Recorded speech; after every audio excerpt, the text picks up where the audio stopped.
Welcome back to Talking Dragon Age, the show where I talk about Dragon Age. Today, we'll be talking about the fate of Elvhenan. So, let's start off with what was going down with the other gods before everything went to hell. I could go on for a really long time about the gods individually, but I'm going to try to keep this as brief as possible. First, we know Falon'Din began brutal conquests across the world until Mythal stopped him. I think this just goes to illustrate the point that the Evanuris weren't very reliable or stable rulers.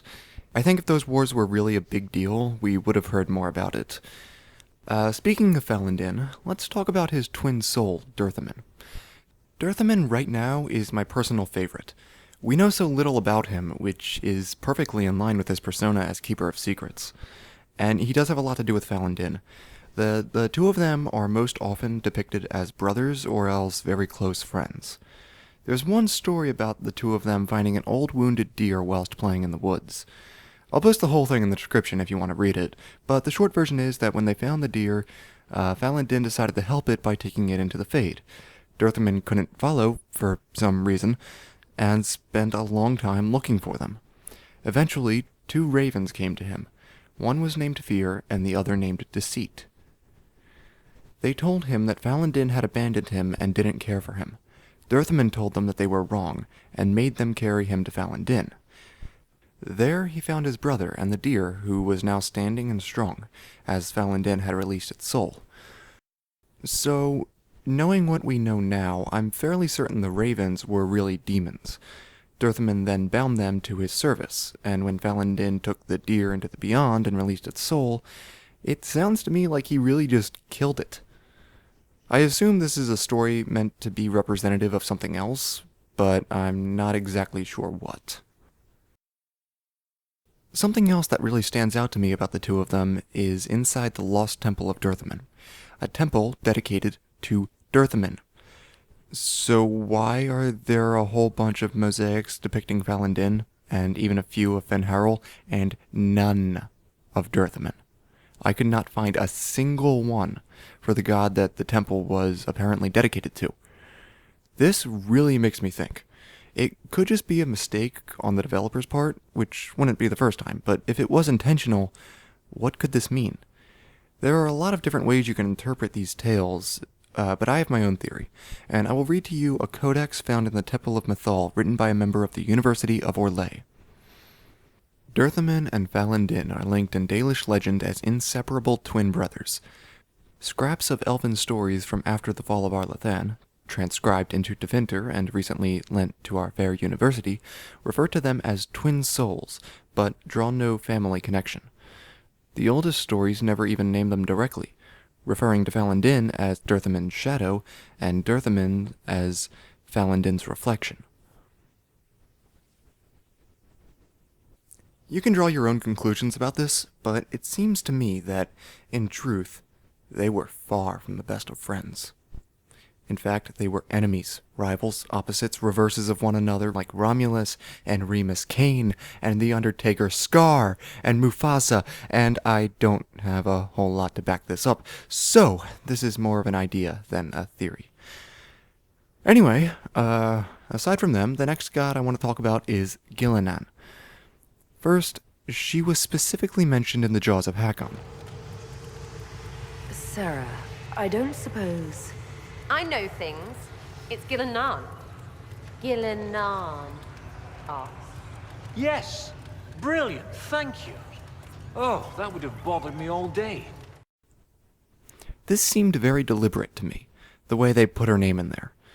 Like she's going to be important later on. Otherwise, in the Temple of Mythal, Elvhenan's apotheosis is explained through a codex entry. It would appear she created a lot of dangerous creatures, and Andruil promised her godhood in exchange for destroying them. You know, because that's much simpler than just killing her. Although, to be fair, it is said that Elvhenan was the beloved of Andruil, so if love was the ultimate motive there, it might make a little more sense. Speaking of Andruil, let's talk about her for a moment. The story that stands out most to me about her is about how she was bored, so she somehow went to the Void to hunt the things there. It didn't really work out so well, as she returned with madness that lasted longer and longer each time she did it. Finally, Mythal had enough of her shit and tricked her into a battle. Mythal won and then stole Andruil's knowledge of how to enter the void. Wait. What? Stole her knowledge? How? I heard someone mention tranquility, which both would and wouldn't make sense, but even then, tranquility wouldn't really impart that knowledge onto Mythal. I don't really have any answers for this, but that's not the important part anyway. The important part is what she brought back, besides the madness. The Codex describes her building armor and weapons from the void, and then it bringing plague to her lands. Sounds a bit familiar. I think she brought back the Blight. Now, the Blight is its own separate topic, so I can't go too far into detail right now, but basically I believe the Blight originates in the void. But the void is said to be home to something else. The Forgotten Ones. In Trespasser, I didn't find any mention of them at all. I found that interesting. It really sparked my curiosity because they were supposedly a crucial part of the fall of Arlathan. Well, let's take a look at what we know. We've only heard of 3 Forgotten Ones besides Fen'Harel: Gilderon, Anaris, and Garanthal. However, Gilderon is the only one I could find significant information on, the most prominent of which being the Codex entry Gilderon's Claim, found in the Frostback Basin. There are no gods. There is only the subject and the object, the actor and the acted upon. Those with the will to earn dominance over others gain title not by nature, but by deed. I am Gilderon, and I refuse those who would exert will upon me. Let Andruil's bow crack, let June's fire grow cold. Let them build temples and lure the faithful with promises. Their pride will consume them, and I, forgotten, will claim power of my own, apart from them, until I strike in mastery. Okay, so what I got from that is that Gilderon wanted to usurp the Evanuris. But I must ask, when? I'm coming up with a few ideas here. First, maybe the Forgotten Ones were the original war that Solus talked about the Evanuris leading. The Evanuris were elven mages. How did they come to be remembered as gods? Slowly. It started with a war. War breeds fear. Fear breeds a desire for simplicity. Good and evil, right and wrong, chains of command. After the war ended, generals became respected elders, then kings, finally gods. The Evanuris. If that's the case, the lack of information in Trespasser might make a little more sense, and the other stories of them might make less sense. Other than that, perhaps the Forgotten Ones were all years apart, each being an attempt to defeat the Evanuris, and Fen'Harel is the only one who succeeded. But again, that wouldn't quite match up. Next, we have the one that best matches the tales. The idea that the Forgotten Ones came around the same time Solus did. But again, why weren't they mentioned in Trespasser? Lastly, my favorite, what if the Forgotten Ones came after the Veil destroyed Elvhenan? Ones who rose up in the fragmented empire in order to claim it for their own. It would explain why they weren't in the archives, and then Gilderon's claim would match how he waited for the perfect time to strike. He just failed. Unfortunately, I don't have much evidence other than that. In fact, I don't think any of these theories are any more or less likely than the others. They're just some ideas I have and I've seen online.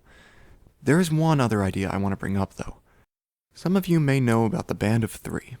They were a group of seekers in Kirkwall investigating whether the Forgotten Ones were the same as the Forbidden Ones. The Forbidden Ones are very ancient demons which consist of Gaxkang, Zenenbek, Imshale, and the Formless One. All except the Formless One may have been killed by our protagonists, though I doubt they're truly dead. Interestingly, there is mention of them in Trespasser. In the archives, no less, there is a codex entry that reads, "For abandoning the people in their time of greatest need, for casting aside form to flee to where the earth could not reach, we declare Zenenbek and others of her ilk exiled from the lands of the Evanuris." What does it mean by that? Where did they go? The fate is infinite and ever-changing, I thought it might be referring to the Void, which would be in line with the Forgotten Ones, but wouldn't make sense since they have nothing to do with the Blight from what I can tell, assuming that theory is correct, of course. Also, if they are the same, I imagine Solus would have had more to say about Imshale when confronting him. But that's true for a lot of things with Solus, so yeah. All we know for certain is that the Forbidden Ones were a big problem for the ancient elves, and although they are still an issue for our heroes, they are not nearly as much so as they were for them. No matter the case, I think the Forbidden Ones are an important part of Theda's history and future, but they are not the Forgotten Ones. Alright, so what does all this have to do with the fall of Arlathan? Well, not a lot, actually, but it is important information because we need to understand what happened way back then to understand more about Solus and the Evanuras who inevitably will be freed.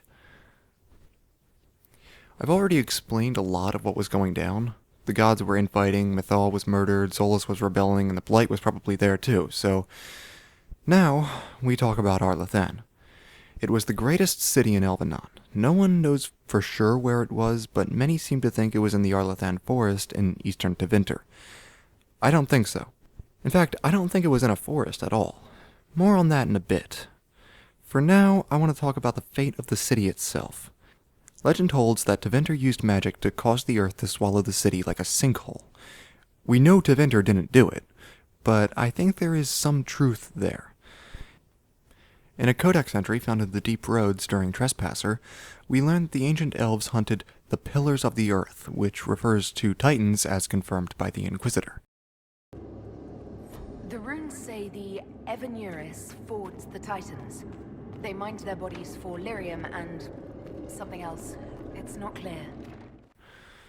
I'm not sure why or how, because the descent didn't really explain anything. Yes, I'm still upset about that.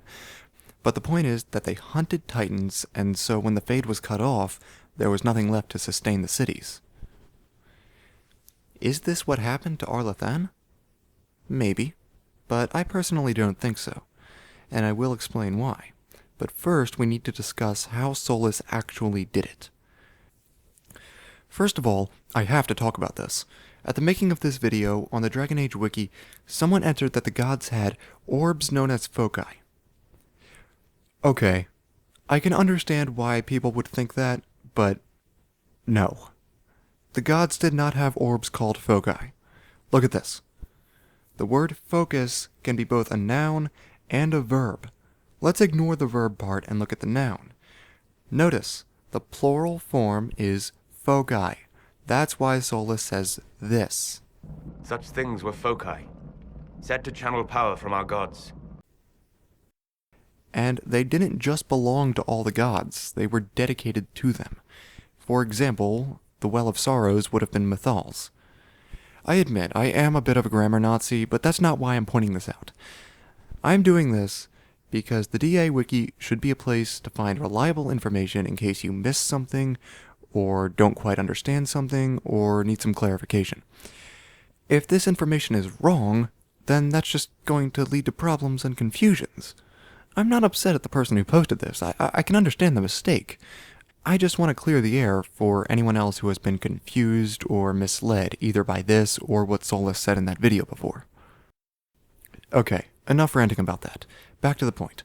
Solus had this orb that had immense power, which he used to create the veil. The archivist in Trespasser had this to say. Welcome, and listen to the last words of those who walked this place. If we get out of here, I will end Fen'Harel. After he held back the sky to imprison the gods, the dread wolf disappeared. The fortress of Skyhold was built on land that the elves called Tarasalan Talas, which means place where the sky was held back. That seems way too close to be an accident. So for now, let's assume Skyhold is where Solus created the veil. I've asked before, what made that the ideal place for the veil's creation? And how did it only seal the gods away and not everyone? Well, I think it's because that is where Arlathan stood. I've wondered, why can't the gods escape from the Fade? Demons passed through the veil, and the rifts occurred even before the breach. There's only one place in the Fade no one can enter, a place nothing ever leaves, a place that stays the same while everything shifts around it. The Black City. In every picture I've found of it, it sits atop a rock formation. I think this is because Solus pulled it into the Fade from the Frostback Mountains. It's physically there. That's why the gods can't escape, and why it's visible from anywhere in the Fade. That's why the Golden City is actually a city. But wait, isn't the city blighted? Well, yeah, like I said, the Blight was in Elvhenan. The Golden City was blighted before Corypheus went there. Maybe Arlathan already had the Blight when Solus sealed it in the Fade. Maybe that's even why. Solus was certain the Evenuris would have destroyed the world if he hadn't stopped them, and it seems like at least some of them were using the Blight as a weapon.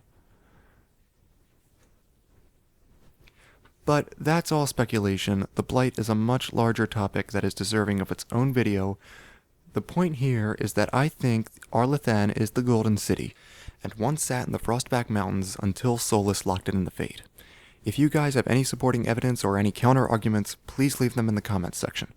I really appreciate all your support, and if you have any ideas on ways to improve the show or theories you'd like to see covered, please let me know.